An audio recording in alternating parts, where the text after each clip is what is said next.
Donc je viens de faire une vidéo en anglais et je vais la faire en français parce que ça me brise le cœur et ce message est hyper important. Cette semaine, j'ai rencontré 2 femmes qui... la première m'a dit qu'elle détestait où elle habitait, mais qu'elle elle changeait pas sa vie, elle déménageait pas. Elle rêvait de déménager dans un autre pays, mais elle le faisait pas parce qu'elle devait garder ses petits-enfants. Ok, donc ça c'est cette première femme, c'est le premier signe qu'elle se fait pas passer en premier. Les gens pensent que c'est égoïste de se faire passer en premier. Faites-vous passer en premier. La société a mis dans le cerveau des femmes qu'on doit se sacrifier et que se faire passer en premier, c'est être égoïste en tant que femme ou mère. C'est complètement faux. La femme est à la maison en train de s'occuper de 10 enfants, de cuisiner et de nettoyer les habits de son mari pendant que lui, il va pêcher avec ses potes. Ok, c'est la société qui a créé ça. J'ai pas dit ça dans la vidéo anglaise et je pense que c'est important. Notre âme, elle n'a pas de genre. Donc, on est égal. Et on doit faire passer notre âme en premier. Donc, se faire passer en premier. Donc, ça passe par l'estime de soi et l'amour qu'on a pour soi-même. Et à partir du moment où on a de l'estime de soi et où on s'aime, on se fera toujours passer en premier. Donc, si vous ne vous faites pas passer en premier, c'est qu'il y a un travail à faire. Louise Hay sur YouTube, c'est gratuit. Elle va vous aider à vous aimer. Oh, je vous en supplie. Il est temps, là, de redevenir le capitaine de notre bateau en tant que femme. Il est temps, là. La deuxième femme, elle avait 70 ou 75 ans. 70 ou 75 pour les Suisses. Et elle était magnifique, elle avait des cheveux longs, elle était incroyable. Et elle m'a confié, alors qu'elle ne me connaît pas, qu'elle était en dépression. Et je lui dis, ah bon, mais pourquoi ça? Et elle me dit, en fait, mes enfants sont tous grands et du coup, j'ai jamais appris à vivre pour moi. Et donc, du coup, je suis complètement en dépression. Putain, c'est pas possible ça, les gars. C'est pas possible de passer toute sa vie à se sacrifier pour les autres, sans jamais essayer de savoir qui on est, de s'aimer et de savoir quels sont nos besoins. C'est pas possible. En plus, il y a un truc avec ce truc de se sentir égoïste qui est complètement faux et biaisé.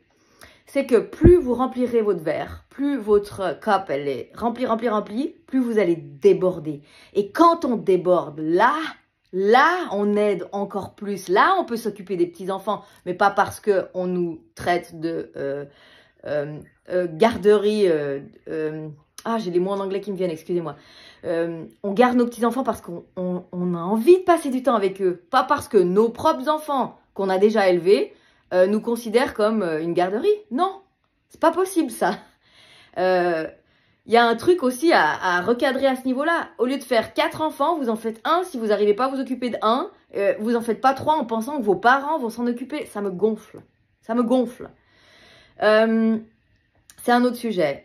Mais donc, du coup, se faire passer en premier, et c'est pas trop tard, même à 70, 75 ans, c'est pas trop tard de cette femme, je lui ai dit, maintenant il est temps de penser à vous, qu'est-ce que vous aimez? Ah, j'ai envie d'apprendre le français. Ok, je suis allée chercher un livre, je lui ai filé un livre en français. J'ai dit, c'est de la littérature hyper facile, je vous l'offre, je vous en supplie. Commencez à apprendre le français, vous avez envie d'apprendre le français. Commencez à découvrir qui vous êtes. Si ça se trouve, vous allez vivre jusqu'à 100 ans, vous avez encore 30 ans devant vous. Découvrez qui vous êtes. C'est qui cette femme merveilleuse qu'il y a en vous? Vous avez envie de déménager dans un autre pays, faites-le. Vos enfants viendront vous visiter. Et s'ils ne viennent pas vous visiter, c'est qu'il n'y a pas d'amour. C'est quoi ça? C'est quoi ça? Oh, ça me rend complètement... je suis passionnée parce que ça me rend triste en fait. Ça me brise le cœur. Il est temps que les femmes arrêtent de sacrifier. Le sacrifice judéo-chrétien, enough. Assez. On n'en veut plus. Voilà. Je vous aime et je vous envoie plein d'amour. Si vous connaissez des femmes merveilleuses qui pourraient apprécier ce message, partagez. Et si vous pouvez vous abonner à ma chaîne, j'essaie d'être le plus authentique possible. Je m'en fous de pas être maquillée, d'avoir mon truc et d'être toujours dans mon pyjama. Quand un message arrive, j'ai besoin de le partager. Je m'en fous d'être jugée. J'ai 43 ans, j'ai plus rien à... Jugez-moi. Pour les hommes qui regardent, oui, c'est comme ça qu'on se réveille le matin.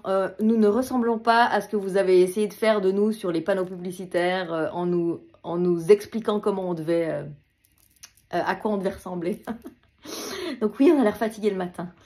Et oui, on pue de la bouche le matin. Et oui, on fait aussi caca en tant que femme. Ok, stop, je dérive totalement.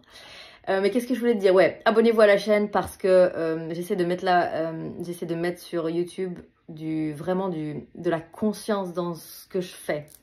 Et ça passe de mes sessions de yoga à mes sessions de coaching, à mes coups de gueule, à mes coups d'amour.